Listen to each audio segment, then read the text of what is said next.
Existe um experimento que a natureza conduz há milhões de anos e que a maioria dos seres humanos modernos simplesmente parou de observar.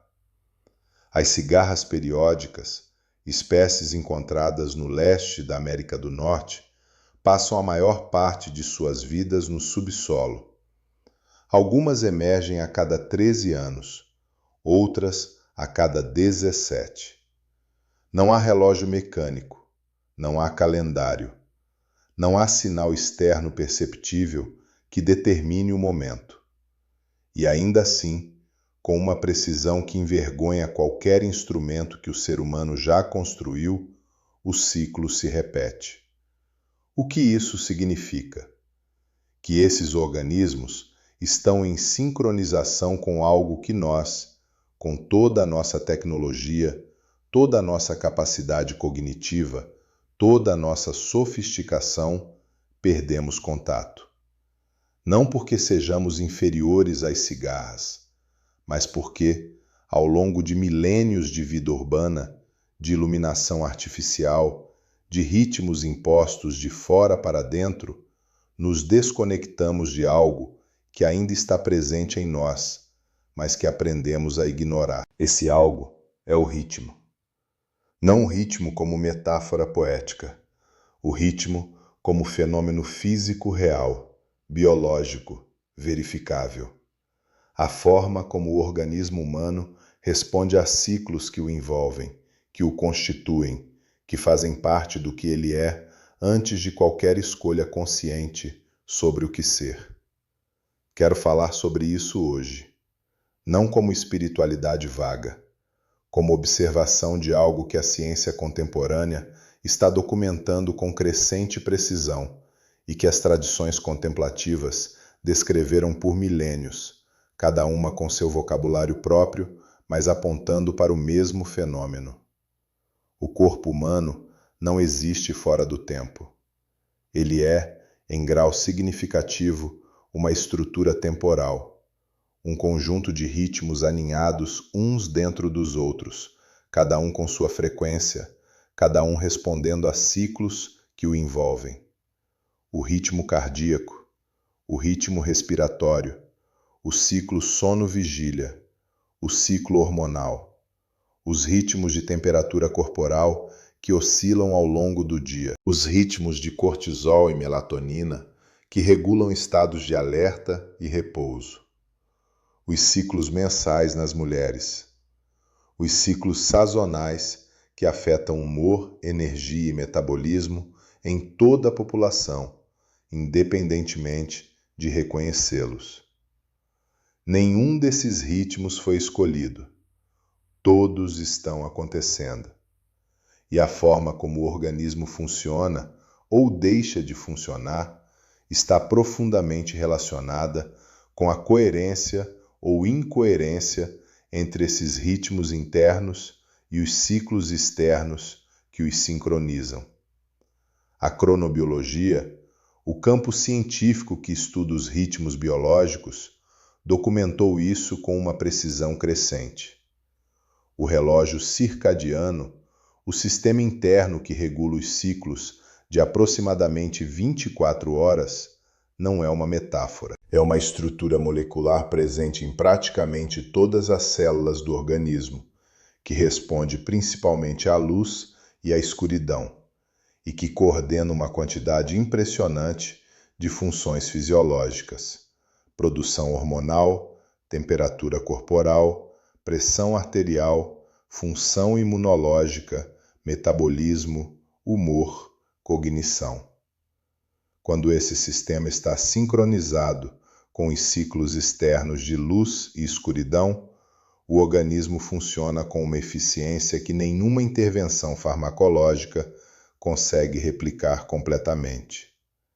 Quando está cronicamente desincronizado, o que é a condição da maioria das pessoas em ambientes urbanos com iluminação artificial, trabalho noturno, telas que emitem luz azul até a madrugada, o custo é mensurável em praticamente todos os indicadores de saúde. O pesquisador Russell Foster, da Universidade de Oxford, passou décadas documentando os efeitos da perturbação circadiana. Os resultados são consistentes. Perturbação do sono e do ritmo circadiano está associada a aumento de risco de doenças cardiovasculares, metabólicas, imunológicas e a piora significativa de praticamente todas as condições de saúde mental. O organismo desincronizado não está apenas cansado, está funcionando contra si mesmo. Isso tem implicações que vão muito além do óbvio conselho de dormir mais. O ritmo circadiano não é apenas sobre quando você dorme, é sobre quando o organismo está em diferentes estados de disponibilidade para diferentes tipos de atividade. Há momentos do dia em que a cognição está em seu pico, momentos em que a memória consolida melhor, momentos em que o sistema imunológico é mais ativo, momentos em que a temperatura corporal favorece o desempenho físico, momentos em que o sistema nervoso está naturalmente em estado mais receptivo e momentos em que está mais orientado para a ação. As tradições contemplativas antigas desenvolveram por observação direta ao longo de séculos um mapeamento dessas janelas. Diferentes tradições chegaram a observações semelhantes, que há momentos específicos no ciclo de 24 horas que são particularmente férteis para práticas contemplativas, para a meditação, para o tipo de atenção que queremos cultivar. O Brahma Muhurta, conceito das tradições yoga indianas, identifica o período que vai de aproximadamente 1h30 antes do amanhecer, como um momento de qualidade específica para a prática interior, não como prescrição dogmática, como observação empírica acumulada por pessoas que prestaram atenção com consistência suficiente para mapear o que o organismo humano faz em diferentes momentos do ciclo. A cronobiologia contemporânea oferece uma linguagem para parte do que essas tradições observavam. Nesse período pré-amanhecer, a temperatura corporal está em seu ponto mais baixo do ciclo diário. Os níveis de cortisol começam a subir, preparando o organismo para a vigília. E existe uma janela de transição entre o sono profundo e a vigília plena, que muitas pessoas descrevem como tendo uma qualidade específica de clareza e quietude. Não é mistério, é fisiologia. O organismo em transição entre estados produz uma experiência diferente do organismo em plena atividade diurna ou em sono profundo noturno. O que as tradições contemplativas descobriram, por observação direta, é que essa janela de transição tem uma permeabilidade específica para certos tipos de prática. A mente ainda não foi completamente colonizada pelos conteúdos do dia. O ruído habitual ainda não atingiu sua intensidade máxima. Há uma quietude que não é ausência de vigília, mas também não é ainda a vigília cheia de conteúdo que o dia produz.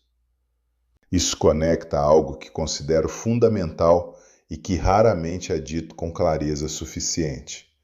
A qualidade da prática contemplativa não é independente do momento em que é feita. Não estou dizendo que prática feita em outros momentos não tem valor. Tem. Mas há uma diferença real entre meditar às 3h30 da manhã, num estado de transição natural do organismo, e meditar às 2 da tarde, depois de 6 horas de trabalho intenso. Não como julgamento de qual é melhor, como reconhecimento de que o organismo está em estados diferentes e que diferentes estados têm diferentes disponibilidades para diferentes tipos de atividade. Isso ecoa algo que os estoicos sabiam sobre a estrutura temporal da vida interior. Marco Aurélio escrevia suas meditações de manhã, antes que as demandas do dia começassem.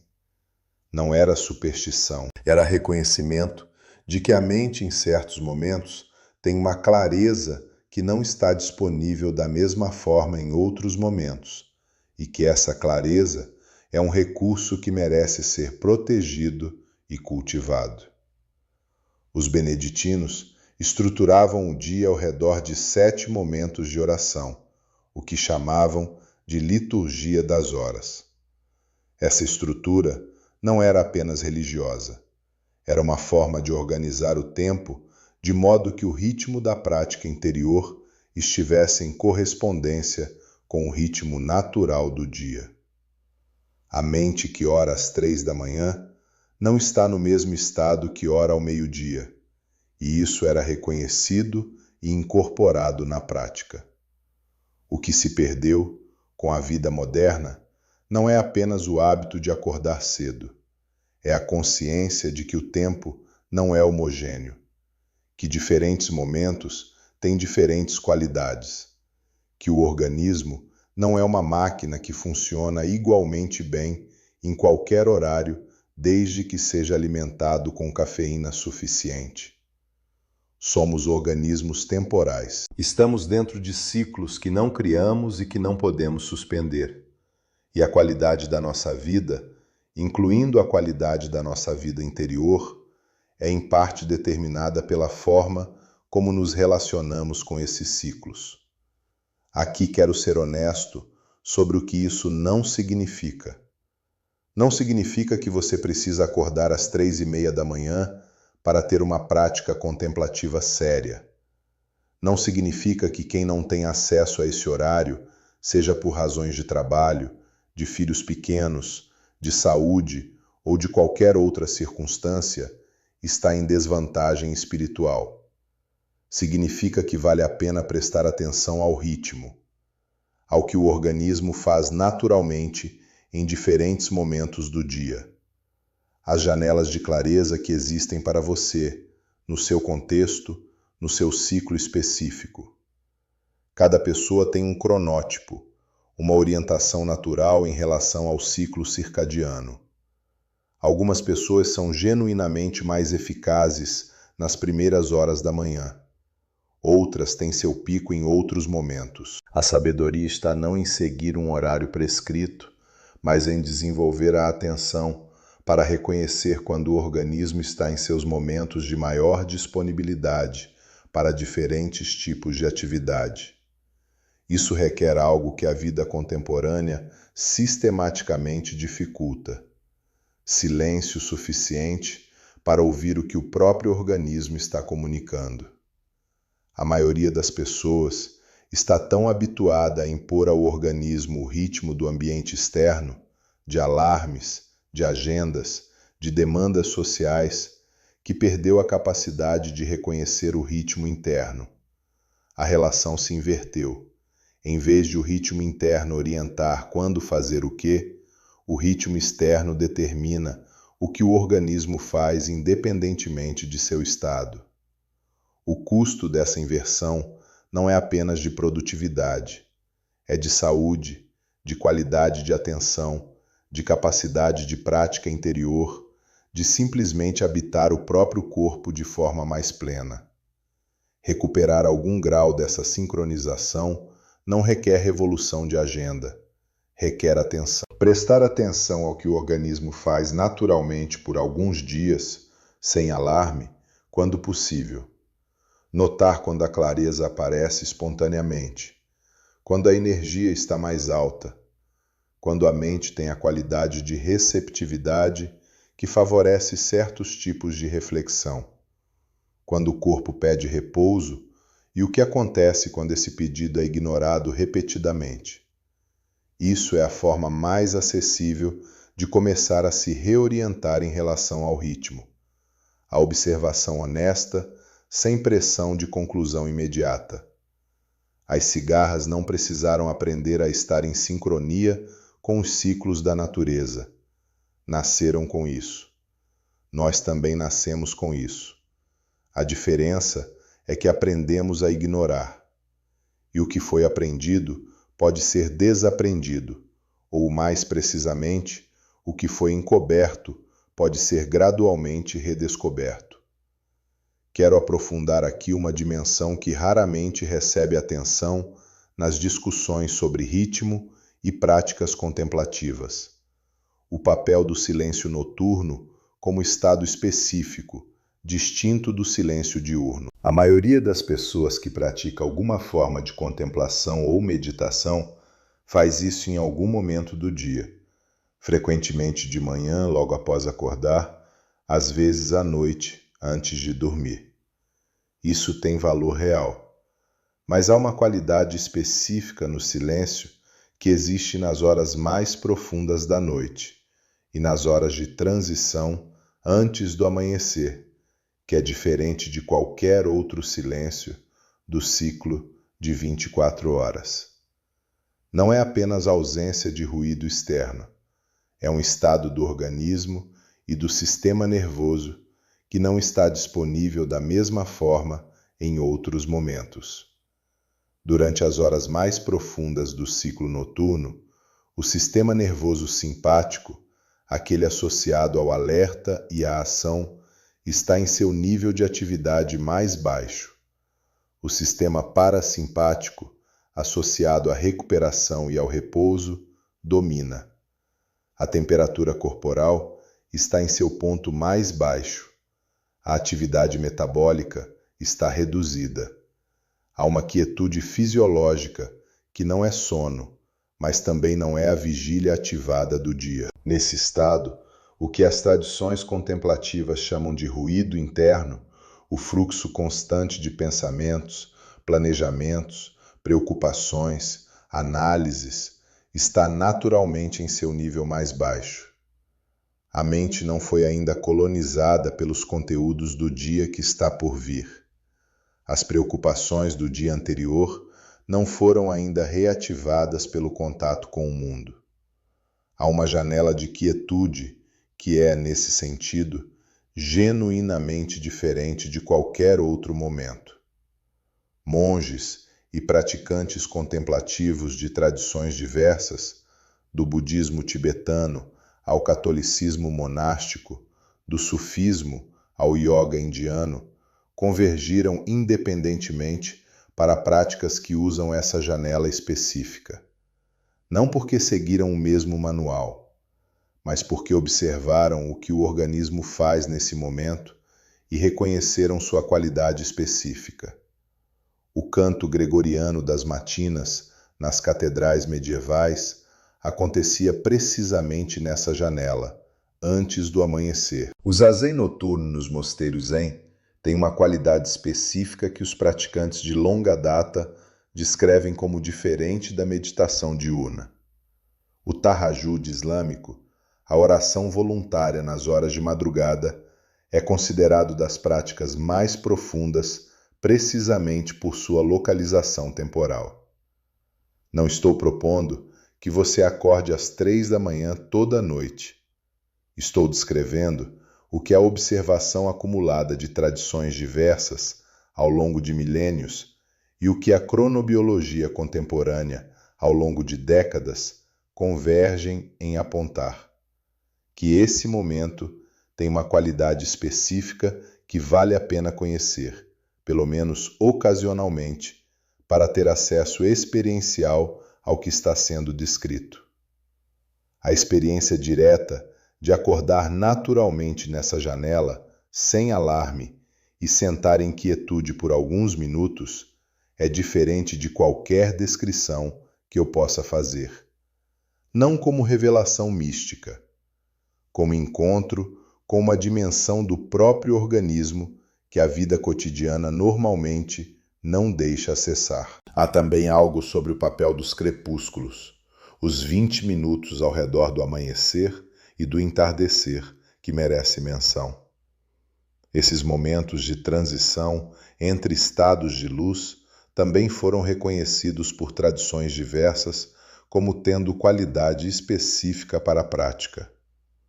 Do ponto de vista cronobiológico, o entardecer é quando os fotorreceptores retinianos capturam a mudança no espectro da luz que sinaliza ao sistema circadiano a transição para o ciclo noturno. é um momento de recalibração do relógio interno. O amanhecer é o momento oposto, a transição para o ciclo diurno. Ambos são momentos de mudança de estado no sistema, e momentos de mudança de estado têm, como discutimos ao longo desta série, uma qualidade de abertura e permeabilidade que estados estáveis não têm. Praticar atenção nesses momentos de transição, seja observar o amanhecer com presença genuína, em vez de com o celular na mão, seja fazer uma pausa consciente no entardecer antes de entrar no ciclo noturno, são formas concretas e acessíveis de começar a desenvolver a sensibilidade ao ritmo que estou descrevendo. Não como ritual obrigatório, como experimento, como forma de descobrir, por experiência direta, se há algo no que tradições muito diferentes e a cronobiologia contemporânea convergem em apontar. Não de uma vez, não como transformação dramática, mas como uma atenção crescente ao que o organismo sabe e que a mente racional aprendeu a sobrepor. Esse é o ponto de partida de qualquer sincronização genuína. Não a adoção de um sistema ou de um horário, mas a disposição de ouvir o que já está presente, esperando ser ouvido.